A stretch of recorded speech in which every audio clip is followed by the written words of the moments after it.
RCN. Le son de la différence. Le son des bulles sur RCN. Chers amis, quel plaisir de vous retrouver pour une nouvelle émission du Son des bulles, dont le thème principal sera polar et bande dessinée. Mais nous vous parlerons bien sûr d'autres sujets. Nous vous laissons le plaisir de découvrir au fur et à mesure de l'émission les pépites que nous vous proposons. Nous avons le plaisir d'avoir un invité, Monsieur Alain Bernard, un des organisateurs du sympathique festival de Bulle-en-Barrois, qui se déroulera du 26 au 27 mars. Je ne me suis pas trompé pour les dates. C'est parfait. Mes fidèles chroniqueurs ont bien répondu présent, à l'exception de Françoise, mais bon, il faut l'excuser, c'est quand même la seule. Ah non, c'est pas la seule. C'est une des deux personnes qui travaillent encore et elle n'a pas pu se libérer aujourd'hui. Franchement, la fonction hospitalière, publique hospitalière, met des bâtons dans les roues au son des bulles. C'est bien regrettable, mais bon, on va faire ça. On va écrire à Monsieur Véran. On va écrire à Monsieur Véran. On m'envie souvent d'avoir une telle équipe de chroniqueurs avec moi. En effet, ils sont brillants, talentueux, cultivés, que sais-je encore. En plus, ils sont beaux. Ça cache quelque chose. Oui, je vais vous répondre à l'augmentation de salaire que vous m'avez demandé. Anne-Marie, Francine, Olivier, Charles, merci d'être avec moi. Et Jean-Luc est à la technique, merci à lui. Je sais pas comment il fait, il tourne des boutons et puis à la sortie, c'est parfait. Donc le premier sujet dont on va traiter, c'est du festival de Bulle-en-Barrois, qui se déroule dans la Meuse, au milieu de nulle part. Tout à fait. Voilà, il y a rien, mais le 26 et 27 mars, il va y avoir la deuxième édition du festival, parce que il y a eu deux éditions qui ont été annulées. Voilà. Alors donc la première question, c'est pas un peu difficile à vivre, c'est de travailler sur un festival qu'on annule, qu'on reporte, C'est très difficile. Très difficile. Malgré que les auteurs qui étaient prévus en 2020 avaient pris des engagements en 2022, sachant que les engagements ne tiennent que si nous, on peut les tenir déjà. Mais de plus, il se passe qu'ils ont une actualité au bout de 2 ans qui est tout à fait nouvelle. Donc on a eu quelques désistements par rapport à ce qu'on avait prévu. Oui, et par rapport des petites personnes qui donnent un peu d'argent, ça n'a pas posé de problème, ils sont restés fidèles. Alors, des collectivités territoriales, des entreprises. Ça c'est resté fidèle. Oui. On a toujours le soutien de Grand Est puis du département de la Meuse. Oui. Et on a même la chance localement d'avoir de nouveaux partenaires locaux. Très bien. Petites et moyennes entreprises ou artisans commerçants. Alors, qu'est-ce qu'on va avoir de beau le 26 et le 27 mars? J'ai vu qu'il y avait des conférences. Alors, sur ces deux, on va dire qu'on commence quand même notre festival commence le 25 mars.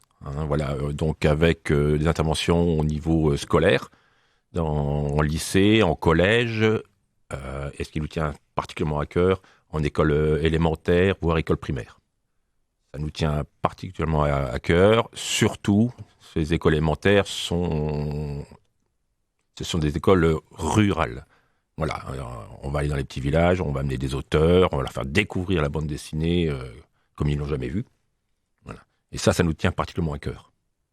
Bien sûr. Bien. Oui. Donc, puis le 25 mars, on va innover un petit peu. On va essayer de donner un petit peu plus d'animation. On va essayer de fêter ce retour du deuxième édition. On démarrera le festival par un concert dessiné. On aura la chance d'avoir Pascal Regnault au dessin. Et normalement, on aura quelques musiciens donc de l'école de musique de Finvel, très belle école de musique, dont les professeurs, pour la majorité, sont de Nancy d'ailleurs. Donc, voilà, on aura... Donc ça, c'est le 25 au soir. Le 25 au soir. Voilà. Très bien, on sera là, il n'y a pas de souci. Voilà. Et puis, 26 et 27, place au salon, avec les auteurs en dédicace. Oui, on va y venir, mais avant, voilà. J'ai vu que Boucle et Tardy serait au festival. Ah, si seulement. J'ai vu leur nom. Oui, si seulement on avait pu avoir Boucle et Tardy. On attend encore la confirmation. Non, j'ai vu qu'il y avait des documentaires où ils apparaissent. Voilà. C'est ça que je voulais. J'aurais dû réagir plus vite. Oui, effectivement, donc on aura deux documentaires. On travaille en partenariat avec les éditions Canary Film, Oui. qui viendront donc projeter donc un documentaire sur Book et un documentaire sur Tardy. Donc Tardy, c'est sur la Seconde Guerre mondiale, où il y a eu beaucoup de, on va dire Sur les 3 livres qu'il a fait, là, je sais plus comment il s'appelle, le Stalag. sans compter, j'en dis, voilà, voilà, il y en avait toute une flopée. Et donc, et Book, lui, c'est une journée où on passe la journée avec Book et on regarde un petit peu comment il travaille, et une journée d'un auteur-dessinateur. Une journée de plaisir, quoi. Oui, très intéressant. Oui. Donc, ce sont des documentaires qui durent 50 minutes. Donc, on espère voir du monde pour ces documentaires. Très bien. J'ai vu qu'il y avait 2 expositions. Oui. Alors une, vous n'avez pas été très loin pour la chercher. Non. Cabu, c'est tout près. Oui, on a, avec ce qui s'est passé, avec tout ce qui s'est passé ces trois dernières années, avec le Covid, les antivax, tout ça, on a voulu remettre un petit peu au goût du jour, par le biais de Cabu, qui est chalonné. Oui, c'est sûr. Qui est chalonné, donc lui rendre hommage de nouveau. Et pour rappeler, effectivement, que Charlie est toujours là, quoi. Voilà. Donc, on aura une exposition Cabu. Donc, c'est des pièces qui viennent du musée de Cabu à Châlons ou... Alors, c'est une exposition qui avait été faite avec la ville de Châlons et Canopée. D'accord. Subventionnée par Canopée, voilà. Qui nous a été fournie par... on dirait même donnée par... Prêté. Non, carrément donné en libre utilisation. Ce sont des fichiers, donc qu'on a des fichiers par Angoulême. D'accord. Voilà, on est en relation avec Angoulême pour les expositions et ils nous ont donné ce fichier. Donc nous, on produira l'expo. Voilà, on la mettra en panneau, on produit l'expo. Et elle sera où là, cette exposition-là? Dans la salle d'exposition la salle de la verrerie. D'accord. Voilà. Et voilà, et puis donc effectivement une deuxième exposition déjà sur Liberger, Éric Liberger, qui sera bien sûr notre.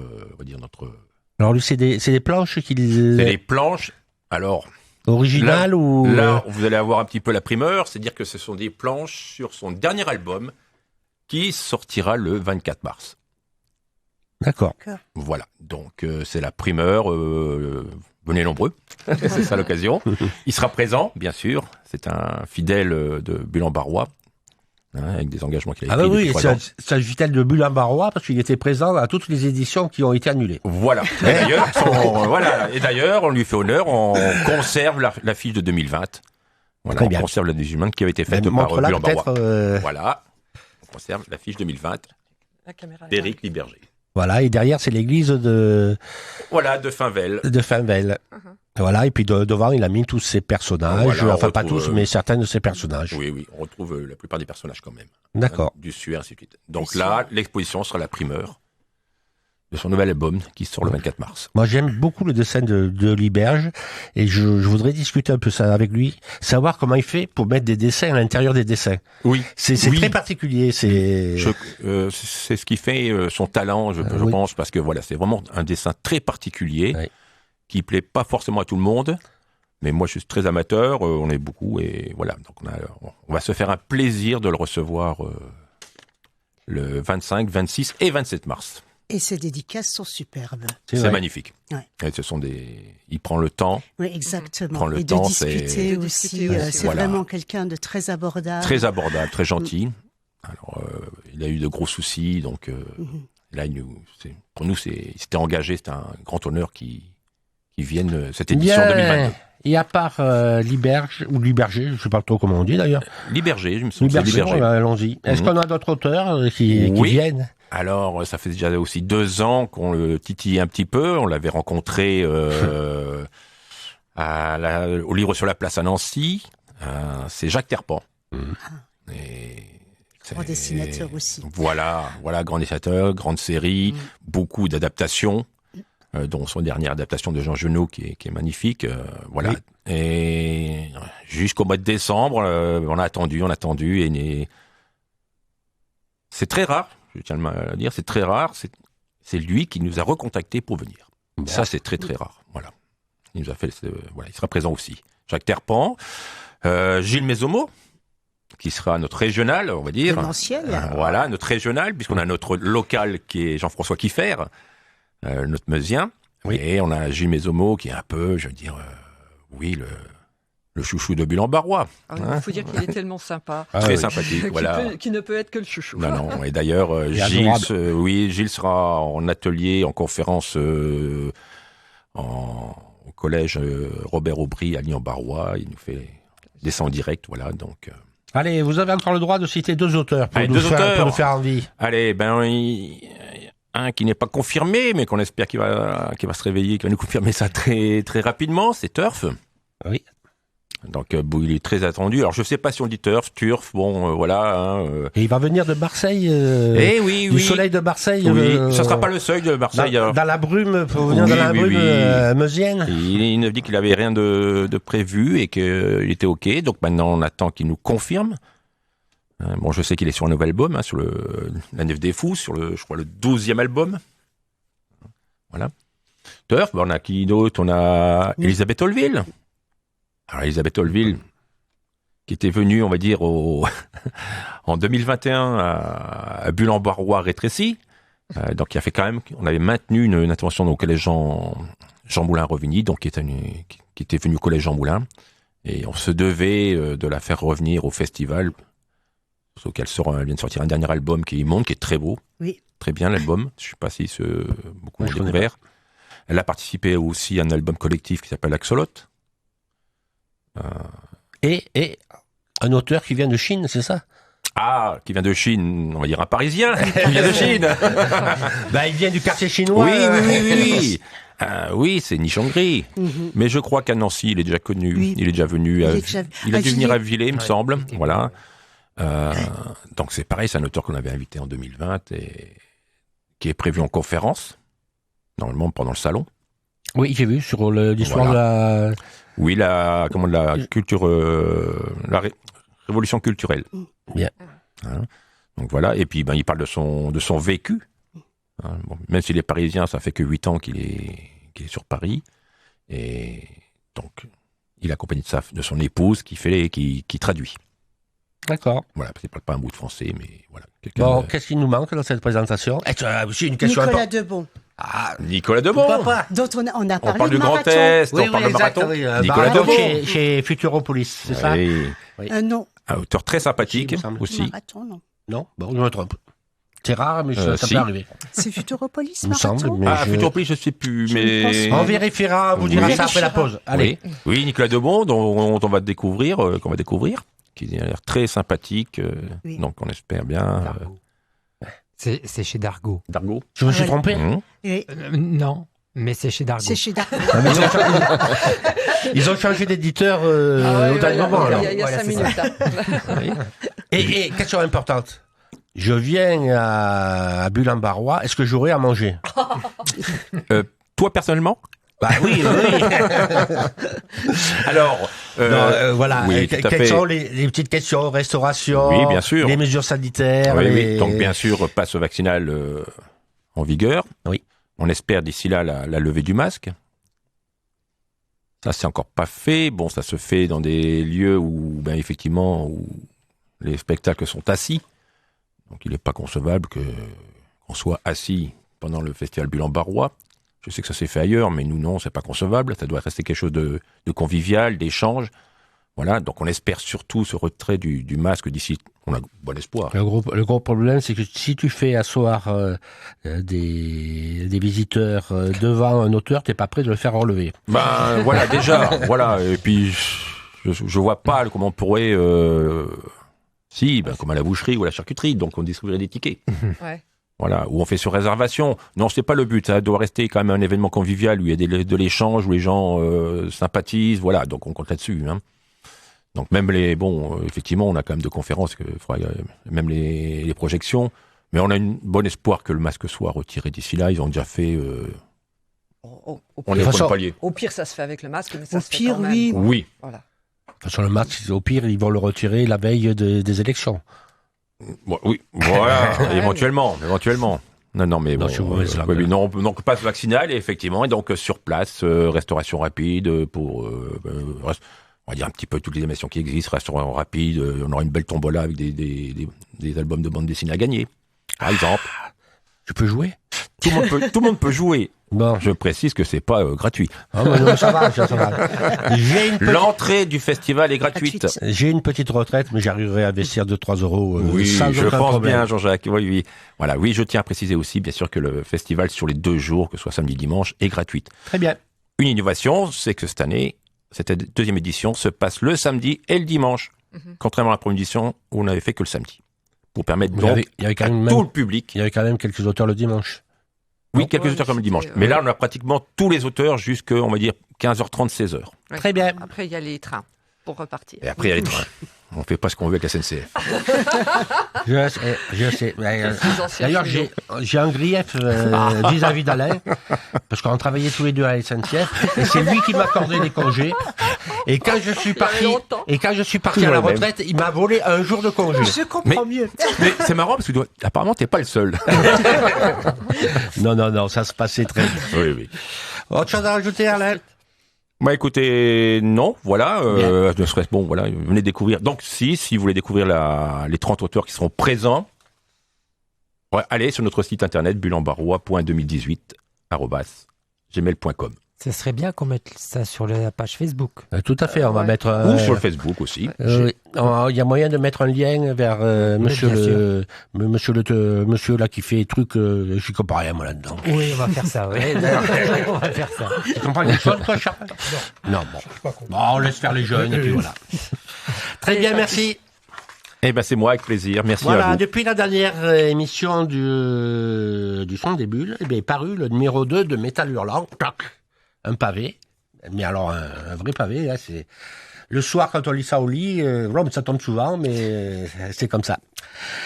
Alors après un premier numéro de création qui avait été une déception parmi les chroniqueurs du Son des Bulles, voici venir le temps du vintage et du métal hurlant historique, contenant 25 histoires courtes, sélectionnées par monsieur Jean-Pierre Dionnet. Le moins qu'on puisse dire, c'est qu'il connaît son sujet. Que retenir de la fantastique aventure du premier métal hurlant, 1975 à 1987, seul Jean-Pierre Dionnet, son cofondateur et rédacteur en chef historique, pouvait répondre. Jean-Pierre Dionnet a donc sélectionné 25 histoires courtes qui, selon lui, constituent le cantique des cantiques. On y retrouve des histoires classiques comme The Tomorrow, j'ai toujours été bon en anglais moi, de Moebius et Dan Bannon, qui influencera notamment le film Blade Runner. Mais on revisitera plein d'autres auteurs qui ont marqué l'histoire du genre, Mézières, Gillon, Druillet, Schuiten ou Jean-Claude Gall. Alors je tenais à faire cette petite intervention parce que le premier numéro, on avait été un petit peu déçus. Et là, franchement, ça m'a fait plaisir de revisiter la bande dessinée de cette époque-là. Alors, soit deux choses l'une. Soit la bande dessinée de maintenant est moins bonne que la bande dessinée d'il y a 45 ans, mais je me permettrai pas de dire ça. Soit je suis devenu un vieux con qui est resté... tout le monde dit... quand même. Pourquoi tout le monde dit oui? Et qui suis resté à ce que j'aimais quand j'étais jeune? Ben oui, je suis un vieux con et je suis resté au Rolling Stone et puis je le revendique. Hein? Voilà. Et là, il y a un blond. Et là, il y a un blanc. Là, vous savez. Vintage. Voilà. C'est vintage. Alors, la question que je posais avant l'émission, c'est que comme on est parti pour qu'il y ait un numéro sur 2 qui nous intéresse, est-ce qu'il y a moyen de s'abonner à un numéro sur 2? On va écrire à la maison d'édition. On va écrire à la maison d'édition. Ils vont appeler ça l'abonnement d'Elmas. Voilà. Et donc maintenant, on va passer à la surprise. Ah Ben oui, j'avais marqué dans le programme la ça surprise. Oui, c'est vrai longtemps. qu'on devait avoir une surprise. Ah ben ça, pour être Moi, une j'aime bien, surprise. moi, les surprises. La surprise, c'est une surprise. Parce qu'au Son des Bulles, on ne recule devant rien. Aucun sacrifice. Au mois de février, lors de l'émission Super Héros, qui était animée par Anne-Marie et Olivier, nous avions senti que Dubas, responsable des éditions Neria, nous cachait un grand événement. Ouais. Et nous avions raison. L'événement international que tout le monde attendait est arrivé. Schubert Laplanche Et de retour. Enfin, je me suis trompé. J'ai rangé. Fulbert Laclanche. La cloche. Fulbert Laclanche. Et de retour. Notre futur prix de Nobel de bande dessinée, Charles Ancet, vient de signer une œuvre dont il a le secret. Putain de virus. Alors, Charles, parle-nous de cet ouvrage. Bah écoute, ça a commencé l'année dernière quand il y a eu le deuxième confinement. Donc je me suis dit qu'est-ce que je vais faire pour passer le temps, et puis je dis putain, bon, j'étais toute la journée en train de dire putain de virus, putain de virus, putain. Et j'ai dit bah voilà le début de l'histoire. Donc en fait c'est j'ai supposé que rien n'allait s'arranger. C'est si par exemple tous ces confinements se reproduisaient sans cesse, qu'est-ce qui se passerait? C'est un peu l'idée. Donc en fait, il y a une chute vertigineuse du niveau d'éducation, ce qui permet à des sectes de prendre le pouvoir, et puis à partir de là, l'histoire se développe. Alors ce qu'il y a, dans toutes les histoires de Fulbert Laclanche, généralement, il est pour rien dans l'histoire qui est proposée, il est pour rien dans le dénouement de l'histoire, mais enfin, il est là au fil des pages, et voilà, l'histoire se passe comme ça. Voilà. Bien, je suis très embêté pour vous poser des questions parce que je l'ai pas lu. Et je l'ai pas lu parce que je l'ai eu il y a un quart d'heure, mais on va le lire ce soir. Et on en reparle. Et puis on en reparlera. La prochaine émission. Dans la prochaine émission. Et donc, monsieur Ancet, vous travaillez sur l'ouvrage suivant? Non, pour Non, l'instant. il travaille. Non, mais j'ai des idées, mais en ce moment, je m'intéresse plutôt au dessin animé. Donc, c'est un autre aspect, mais ce qui est intéressant, c'est que, on parlait d'informatique tout à l'heure, c'est que maintenant, il y a des logiciels extraordinaires, quand même, qui permettent de faire des animations qui n'étaient pas pensables il y a une quinzaine d'années, quoi. Très bien. Et j'ai retrouvé dans mes affaires une petite brochure que vous m'aviez offerte très gentiment. Ça date de quand, ça? Ah bah ça c'était... Le retour de la vengeance du petit-fils de Jeanne d'Arc. Voilà. C'est pas rien, hein. Ouais, Merci, Charles. Ça c'était, voilà. Merci, Charles. Le son des bulles sur RCN.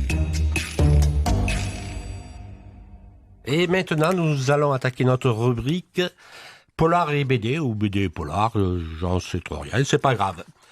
Quand la BD rencontre le polar, vous le savez déjà, bulles et suspense font sacrément bon ménage. Alors nous avons décidé de vous présenter quelques ouvrages qui sont des BD polars, qui sont des adaptations de romans. Par exemple, aujourd'hui, on aura Seul le silence, qui va nous être présenté par Anne-Marie, qui est l'adaptation d'un roman de R.J. Ellory. Des BD polars créés directement en bande dessinée. Je crois que c'est toutes les autres bandes dessinées qui nous sont présentées aujourd'hui. À propos d'adaptation, il est fréquent que l'on trouve des polars adaptés au cinéma et en bande dessinée. Je pense à certains Léo Mallet dont Charles nous a parlé la dernière fois. Et je me suis posé la question suivante. Est-ce qu'il existe des polars qui, outre l'adaptation en film et en BD, ont eu une suite en série télévisée? Alors, si jamais, moi, j'y réfléchis pas trop longtemps, parce que quand je réfléchis, ça me fait mal à la tête. Maigret, t'as toute ta BD, Voilà, télévision, cinéma. Charles, c'était un jeu concours pour nos auditeurs qui allaient gagner quelque chose. Enfin, ils allaient gagner quelque chose en écoutant cette émission. On les met sur la piste. Je dis Maigret, mais il faut dire le prénom. Tu l'as pas prévenu? Ça commence par J. Voilà, donc Charles nous a dit qu'il peut y avoir des romans adaptés en bande dessinée, adaptés au cinéma et adaptés en série télévisée. Qu'est-ce que vous pourriez d'autre? Voilà, le grand jeu concours. Et là, vous gagnerez une bande dessinée de Charles Ancet. Si jamais vous avez la réponse, on ne recule devant rien. Bon. D'un roman qui a été adapté en bande dessinée, au cinéma, en série télévisée et au théâtre. Oh là. Ah ben c'est le grand jeu concours. Donc si jamais vous avez la réponse, vous nous téléphonez au 06 82 46 49 51 et le premier qui téléphonera gagnera une bande dessinée de Charles Ancet. Ça vous va les amis? Oh bah oui. Mais je précise, les chroniqueurs n'ont pas le droit de jouer. Ah, ça nous va mais moins. dans ce cas-là, ça nous va moins. Mais tu fais jouer ta femme. Ah, d'accord. Voilà. Alors, la première intervention, ça sera Francine, qui va nous parler d'un couple. Ah bah oui, un couple. Un tandem. Un tandem. Un tandem, dirons-nous un couple. Un couple culturel, voilà. Voilà. Ed Brudaker et Philips. Et Sean Phillips. Sean Phillips. J'ai oublié le nom du livre dont tu veux nous parler. Mais c'est pas grave, tu vas nous le dire. Je vais vous le dire, oui. Moi, j'ai choisi de vous parler du tandem, effectivement, Brubaker-Phillips, les maîtres du récit noir, baptisé la Dream Team par Delcourt, leur éditeur français, auteur de la série devenue culte Criminal, série en 7 tomes, dont le premier paru en France en 2007. Alors, à la série initiale viennent s'ajouter 3 hors-séries, à savoir 2 récits de 80 pages. Mes héros ont toujours été des Yankees en 2019 et Sale Week-end en 2020. Et enfin, un pavé de 284 pages, Un été cruel, paru l'an dernier. Nos 2 acolytes ont parallèlement collaboré sur Incognito, un polar super-héroïque en 2 tomes, en 2010-2011. Fatal, une série noire aux accents fantastiques et Lovecraftiens publiée en 5 tomes en 2012-2015 et qui vient d'être rééditée en intégrale, en 2 tomes. Kill or Be Killed, un thriller sombre en 4 volumes dont le héros est un jeune forcé d'assassiner des criminels et des sales types afin de survivre en 2018-2019. Et enfin, Reckless, la toute récente série en cours dont 2 tomes viennent de paraître, l'un en octobre dernier, l'autre en janvier de cette année, et qui a pour héros un privé rattrapé par son passé d'étudiant radical. Aux côtés de série, on peut ajouter 2 récits complets. Fondu au noir, un sublime thriller hollywoodien de 300 pages paru en 2017, et Pulp, un thriller mettant en scène un écrivain de pulps au passé violent paru, lui, l'an dernier. Le voilà. Revenons à la série Criminal, donc série réaliste noire, fresque très noire, noire très noire, se déroulant dans une ville fictive, Center City, terrain de jeu favori de tous les malfrats du coin, et dans laquelle braquage, meurtre, trahison se ramassent à l'appel. C'est aussi la saga d'une famille au nom très évocateur, les Lawless, sur plusieurs générations, dont le destin est étroitement lié à une autre famille, les Patterson, sans oublier les Hind, la famille mafieuse qui a la main mise sur toute la ville. Le concept de base de la série est très simple, chaque tome peut être lu indépendamment des autres. Le récit se concentre à chaque fois sur un personnage, les personnages secondaires étant appelés à devenir personnage principal dans un volume ultérieur ou pas. Ces personnages centraux évoluent dans le même monde, fréquentent le même bar, l'Undertown, ancien clandé, point de rendez-vous des malfrats, tenu par la grogne, personnage récurrent également, et partagent une histoire commune de 2 générations de crimes. Pour chaque tome également, on va chercher la femme fatale, ou non. Ces récits indépendants qui s'enchevêtrent, s'éclairent mutuellement et viennent enrichir le portrait des différents protagonistes. Alors les fans de la série vont se régaler avec Un été cruel. Ce flashback qui revient sur le passé de Léo, Ricky et Tracy et la génération des pères. Quant aux néophytes, nul doute qu'après l'avoir découvert, ils vont se précipiter sur Criminal pour connaître le destin de Léo, Ricky, Tracy et les autres. Quant à moi, faisant partie de la 2e catégorie, je dois avouer que j'ai été tellement emballée, non seulement je me suis précipitée sur Criminal, mais aussi sur tout le reste. Mais revenons à Un été cruel, magistral récit choral au cours duquel toutes les pièces du puzzle vont se mettre en place. On va apprendre ce qui s'est réellement passé cet été 88 où Ted Lawson, dont l'ombre plane sur la série d'origine, a été tué. On va revenir au moment où tout a commencé. Adolescents, Léo Patterson, Ricky et Tracy Lawless, ainsi qu'un 4e larron, Jacob Kurtz, évoluaient dans l'ombre du monde violent des adultes et étaient témoins des méfaits de leur père. On va alors assister à leur début dans le monde des malfrats, début malheureux avec un cambriolage commis par Ricky, dont les conséquences vont être lourdes pour tout le monde. Son père, quant à lui, un père absent, un père violent, un père peu enviable, mais un père malgré tout qu'il aime et qu'il déteste, va mettre au point le plus gros braquage de sa carrière, non seulement pour sauver sa peau, mais aussi pour les yeux de la belle Jane. Et oui, Teg Lataigne, le violent, est tombé profondément amoureux. Ajoutez à cela un détective, Dan Faraday au basque de la belle. Violence, histoire de famille tordue, trahison, meurtre, tous les ingrédients sont réunis pour un final en apothéose. Alors Ed Brubaker se joue des codes, maîtrise la narration à la perfection et nous livre un mélange subtil d'action et de psychologie en conjuguant des récitatifs percutants, des dialogues ciselés et une mise en scène impeccable. La voix off vient nous éclairer sur les états d'âme et les pensées des différents protagonistes de l'histoire. Le tout est sublimé par le trait réaliste et élégant, l'efficacité du découpage et la mise en scène cinématographique du dessinateur britannique Sean Phillips, qui n'a pas son pareil pour retranscrire les ambiances sombres des grands polars, épaulé en cela par son fils Jacob, qui signe une colorisation somptueuse avec un noir profond jouant avec les contrastes et la lumière. Les meilleures choses ont une fin, l'été s'achève, la série aussi, mais pas la collaboration Brubaker-Phillips. Vivement le tome 3 de Reckless. Merci Francine. Ça nous donne envie de lire tout ça, mais est-ce qu'on aura le temps de tout lire, Charles? C'est compliqué. Bon, on va le trouver. Des nuits sans sommeil. On va le trouver. Francine, avant d'aller le week-end du 26-27 à Bulan-Barrois, on se retrouve à Angoulême. Oui. Eh oui, donc cette année, RCN ne reculant devant aucun sacrifice, a envoyé 3 de ses reporters. Donc il y a Anne-Marie, il y a Francine et moi-même à Angoulême.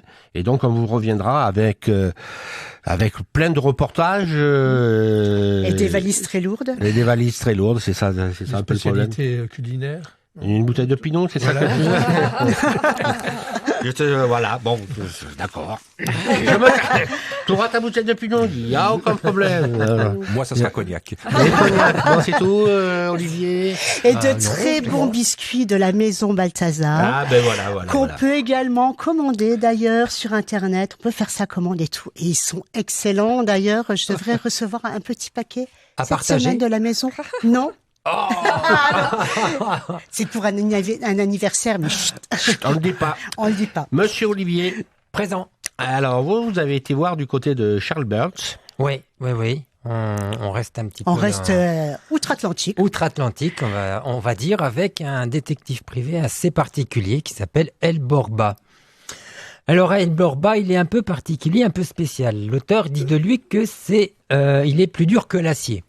Alors, El Borba, il a l'apparence d'un gros balourd en costume de catcheur. Il a un body un peu d'un bleu profond, très très moulant, qui témoigne d'un régime calorique très poussé à base de bière et de fast-food. Une cagoule qui lui recouvre entièrement le visage et ne laisse voir aucune expression. Il fume comme une cheminée, il boit comme un puits sans fond, il s'exprime comme ses cigarettes, c'est-à-dire sans filtre, et il résout ses enquêtes à renfort de coups de poing et aussi quand même beaucoup de jugeote. Alors El Borba, lui, il évolue dans une Amérique des années 50-60. Son univers, c'est les bas-fonds de Philadelphie. C'est un underground peuplé de créatures aussi bizarres les unes que les autres et stylisé par le trait si particulier et très reconnaissable et que j'apprécie particulièrement de Charles Burns. Pas Charles Lancé, mais j'aime beaucoup aussi le trait de Charles Lancé. Oui. C'est un autre. C'est un autre tout aussi talentueux. Alors l'album que je vous présente a été publié en 2008 par l'édition Cornelius et regroupe 5 enquêtes d'El Borba diffusées entre 1983 et 1987 dans le magazine Heavy Metal, qui est le pendant américain de Metal Hurlant dont nous avions parlé il y en a a qui font quelques des temps. efforts. Ces enquêtes sont vraiment très intéressantes. Il y a plusieurs titres. Alors déjà pour le personnage d'El Borba, il faut le voir. Alors je suis désolé, j'ai pas l'album. On le voit très bien. Mais je l'ai lu. Et alors, il est politiquement et socialement et même individuellement très incorrect. Il prête attention à rien ni personne, sauf à la cigarette, sauf à l'alcool et aux billets verts que les clients vont allonger quand les énigmes seront résolues. Alors rien de bien différent, vous allez me dire, par rapport à un détective privé classique, si ce n'est quand même son accoutrement improbable de catcheur mexicain et son rapport avec les autres. Pour lui, tout le monde est au même niveau, de la plantureuse et richissime femme d'affaires au skinhead défiguré du métro. Ils sont tous traités de la même façon, c'est-à-dire avec indifférence, mépris, injures et quelquefois des baffes ou des coups de cagoule. Même les femmes. Même les femmes, bah oui, même les jolies femmes, C'est tout ça. l'égalité. C'est l'égalité, tout le monde est traité au même point. L'autre point qui rend les enquêtes d'El Borba géniales, ce sont les énigmes qu'il doit résoudre. Là aussi, on est toujours dans des situations improbables. Généralement, ça commence par une disparition, un mari, une femme, un enfant qui a disparu. Et après s'être assuré quand même que le client il a le portefeuille bien rempli, El Borba il démarre l'enquête.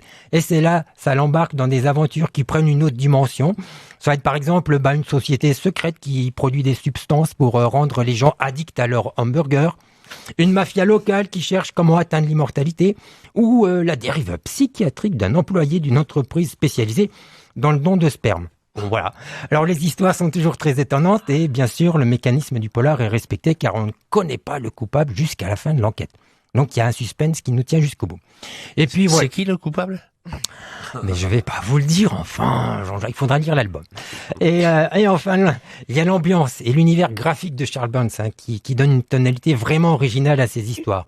La jungle urbaine dans laquelle évolue El Borba est magnifiquement stylisée. Les décors sont très géométriques, très propres, voire aseptisés. C'est dans les années 50-60, donc il y a déjà un look très particulier. Et ça donne une classe, une véritable élégance. Alors les personnages qu'on croise dans les histoires sont tous caricaturaux. C'est comme si leur personnalité s'affichait directement sur leurs traits et leur apparence. Ça donne une sorte de bestiaire assez fantastique, voire burlesque. Et même les personnages et les créatures de second plan, ils sont dessinés avec assez de précision. Puis il y a des cases qui fonctionnent presque comme des cabinets de curiosité. Il faut aller voir ça, c'est assez exceptionnel. J'adore. Alors voilà, c'est un vrai plaisir que de se plonger dans ces enquêtes. C'est complètement déjanté. Mais Charles Burns témoigne au travers de ses histoires d'une certaine quand même angoisse de la société qui s'éloigne un peu trop de son humanité, qui se déshumanise. Alors c'est un album en noir et blanc, c'est déjà très magnifique comme ça, mais pour ceux que ça intéresse, si le dessin de Charles Burns, voilà, ça vous intéresse, je vous propose d'aller voir Dédale, d'aller lire Dédale, les tomes 1 et 2, et là c'est en couleur. Waouh, ça en jette un peu, c'est un véritable choc visuel. Moi, c'est très beau. Vous êtes d'accord avec ça? Encore que l'ancrage de Charles Burns, c'est déjà tellement, c'est puissant magnifique. que moi, je trouve qu'il suffit à lui-même. Et le deuxième choc aussi de Charles Burns, pour finir, pour moi, c'est Black Hole. Hole, bien sûr. Moi aussi. Black Hole. Black Hole. Une peinture très noire avec quand même un peu d'espoir de l'adolescence américaine et dans sa projection d'Amanda Luth. Et là aussi, voilà, c'est absolument fantastique. Voilà. Merci Olivier. Merci à vous. Francine, ta bande dessinée se déroulait où? À Center City, une ville imaginaire. Donc aux Amériques, là-bas? Oui, bien sûr. Ton livre se déroule où? À Philadelphie. Aux Amériques, là-bas aussi. Vous, monsieur Ancet? Moi, je vais parler de Dick Tracy. Alors, c'est aussi notre côté de Chalon-sur-Marne. Et Anne-Marie, votre bande dessinée se déroule où? Moi aussi, c'est aux Amériques, là-bas aussi. Donc, on peut pas faire un polar français, non? Vous avez pas... Canardo? Ben oui, mais Canardo, c'était Françoise qui devait le faire. Et dans la fonction... On devait avoir Canardo. Voilà, la fonction hospitalière, on n'a pas toujours les congés quand on voudrait. Monsieur Charles Ancet. Oui, alors je vais vous causer aussi américain, puisque je vais vous causer de Dick Tracy. Alors, au cours de nos précédentes émissions, nous avons évoqué le parcours de différents auteurs qui ont eu un rôle déterminant dans l'histoire de la BD. Pour poursuivre cette évocation des grands auteurs qui ont conduit à la création de ce qu'on reconnaît aujourd'hui comme le 9e art, et puisque le thème de l'émission de ce jour est le polar, j'ai choisi de vous parler de Dick Tracy, le détective vengeur, créé par Chester Gould au début des années 30. Alors, l'innovation apportée par la publication de cette BD est qu'elle s'accompagnait d'une multitude de produits dérivés, tels que des revolvers jouets, des radio-bracelets, des modèles de réduits de voitures, des casquettes et des chapeaux, rappelant les personnages de la série, toute une quantité de marchandises qui ont submergé les cours d'école des États-Unis à cette époque. Il faut dire que le créateur de la série, Chester Gould, né en 1900 dans l'Oklahoma, a fait de sérieuses études de commerce et de marketing. Considérant que les lecteurs des Pulp Magazine ne consacraient pas plus de 30 secondes pour lire un strip, il n'a conclu que la lisibilité et la simplicité étaient les contraintes majeures qu'il fallait respecter pour créer une BD. Pour s'assurer que rien d'essentiel n'échappe au lecteur, il n'hésite pas à utiliser des flèches pour décrire et signaler les objets importants. Il s'accommode également de manière fantaisiste de la perspective afin de mettre en valeur ce que le lecteur doit voir en priorité. Suivant la même logique de simplicité, les gentils ont des physiques harmonieux et les méchants ont des traits grossiers et des noms ridicules. Le manichéisme est ici poussé à l'extrême. La laideur morale est forcément associée à la laideur physique. Ce qui est très paradoxal dans les histoires de Dick Tracy est que l'auteur utilise une psychologie de personnage extrêmement simpliste, mais se plaît à décrire les procédures de criminologie avec un réalisme et minutie. Il se distingue également en décrivant les techniques de pointe de la police scientifique. Alors les tests balistiques, les détecteurs de mensonges, rayons X. Gould va même plus loin et dote son héros de gadgets futuristes qui ont fini parfois par exister. Pour bien connaître le domaine de la criminologie, il suit les cours de la Crime Detection Laboratory de Chicago et engage un policier à la retraite pour détailler dans ses scénarios les procédures de police. Les premières BD de Dick Tracy ont été publiées en 1931. Alors, certaines bios donnent le Determinal et d'autres le Chicken Tavern. Mais, comme je sais pas, je dirais que c'était pas dans l'Est républicain. Et pendant 46 ans, 2 mois et 21 jours, Chester Gould, décédé le 11 mai 1985, dessinera et écrira Dick Tracy. Dans les premières séries, Chester Gould s'inspirait souvent de l'actualité et vivant à Chicago, le premier ennemi qui met face à Dick Tracy est directement inspiré de Al Capone. On peut distinguer plusieurs périodes de la série. Alors, dans les années 30, le strip est empreint de réalisme et s'inspire des faits divers de l'époque. Dans les années 40, Gould développe des méchants très spectaculaires en réponse aux actualités effrayantes de l'époque. Dans les années 50, il pousse sa tendance à l'anticipation au maximum et fait de Dick Tracy une série de science-fiction. En 70, il essaiera vainement de moderniser Dick Tracy en lui ajoutant des cheveux longs et une moustache. Bon, ça n'a pas marché. Alors, Gould prit sa retraite en 77 et Dick Tracy fut repris par, vous ne le connaissez pas, Max Allan Collins Fletcher, c'était ses assistants. Alors, un autre assistant, Dick Fletcher, lui le remplacera à partir de 1992. En 1995, les aventures de Dick Tracy fut une des 20 sélectionnés pour l'édition commémorative des timbres postaux à l'honneur de comics. Notons qu'il y a eu également de nombreuses adaptations radiographiques, cinématographiques et télévisuelles. Retenons le théâtre. Notons le film de Warren Beatty en 90 qui a transposé à l'écran le graphisme du strip original. Alors, l'esprit général valorise les valeurs conservatrices de l'Amérique. En raison de cet aspect particulier, la bande a été la cible de nombreux humoristes et pastichés à nombreuses reprises, notamment dans des revues comme Mad. Le plus remarquable de ces pastiches est sans conteste l'intrépide Fosdick de Al Cap, le créateur de la célèbre série Lee Balmer.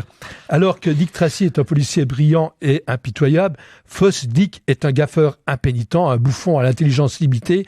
Le succès que rencontra l'intrépide Fosdick auprès du public força Al Cap à faire de son pastiche une série régulière qui se poursuivit jusqu'en 1977, précisément l'année où Chester Gould prit sa retraite sans un jour de congé que son patron ne lui a pas donné. Merci Charles. Alors là, mes chers amis, je dois vous dire que là, vous commencez à m'énerver tous là avec votre anglais là parfait, imparfait. Donc, je souhaite prendre ma revanche. Alors que je vous annonce une émission spéciale Espagne pour le mois d'avril. Donc là, on verra qui c'est le plus fort en espagnol. Ouais, c'est pas sûr que ce soit toi. C'est sûr que ce sera pas moi.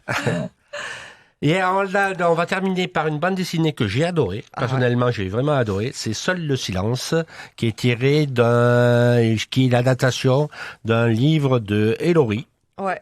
Ah ouais. Alors j'avais lu il y a quelques mois ce roman policier, et puis en vacances dans le Lot, je tombe sur cette BD. Et dès la première page, j'ai retrouvé l'ambiance. Donc voilà, c'est une BD faite par Fabrice Collin et Richard Guérino, c'est chez Phileas. Donc l'histoire, c'est Joseph Vaughan, un jeune écrivain reconnu, mais qui a une histoire qui le poursuit depuis ses 12 ans, quand il découvre le cadavre d'une fillette atrocement violentée et qui sera la première d'une série qui va marquer toute sa vie.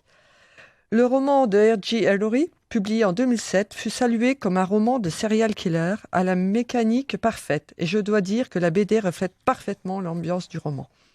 On y retrouve les multiples entrées d'un bon polar, le suspense d'un thriller qui suscite d'incroyables émotions, des revers psychologiques subtils et une description de cette Amérique des années 30 jusqu'aux 60s.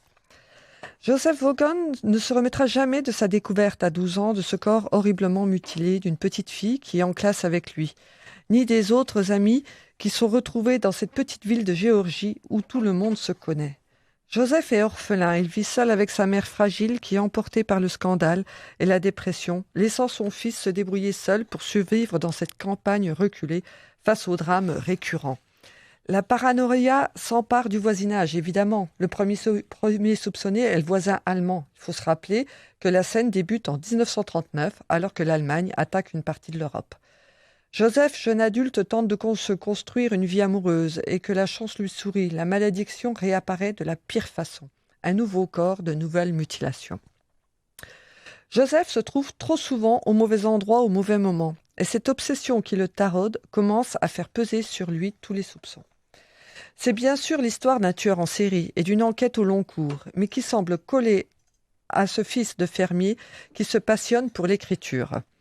Depuis l'enfance, cette histoire saccage les espoirs de Joseph de l'enfance à l'âge adulte, comme s'il ne pouvait pas rebondir ni réécrire sa vie. Cette approche psychologique du personnage qui soutient l'intrigue de l'histoire et ajoute de l'effroi au suspense déjà impressionnant. L'habile scénario de Fabrice Collin et les dessins de Richard Guérino transposent avec un grand respect l'écrit de H.G. Ellory. Déjà remarquable dans son style, sa gestion de la tension et surtout la description d'un tableau sans phare d'une Amérique malmenée par la dépression et sous la menace d'une déclaration de guerre. Les auteurs ont fait le choix d'un style semi-réaliste, au ton ocre et chaud malgré la noirceur des événements. Ce choix rappelle la terre, les céréales cultivées dans ces campagnes, la cadence du labeur des fermiers géorgiens qu'on retrouve dans la cadence de ces meurtres. Ces séquences font écho au rythme des agressions. C'est un polar que vous ne lâcherez pas dès que vous aurez lu la première page. Donc jetez-vous tout de suite sur cette magnifique BD. Merci Anne-Marie. Nous voilà arrivés au terme de cette émission. Merci à Alain Bernard pour sa présence. Merci à Jean-Luc qui était à la technique. Merci à tous les chroniqueurs qui, rappelez-vous, sont intelligents, cultivés et beaux. Et tout. Nous vous retrouverons le jeudi 24 mars pour une émission spéciale Hommes politiques ou politique. D'ici là, vous pouvez nous réécouter en podcast. Vous pouvez nous écrire à Le Son des Bulles, RCN 2 rue Bonnevé, 54 000 Nancy. Ou nous écrire par mail à leçondesbulles tout attaché @orange.fr. Salut à tous. RCN, www.rcn-radio.org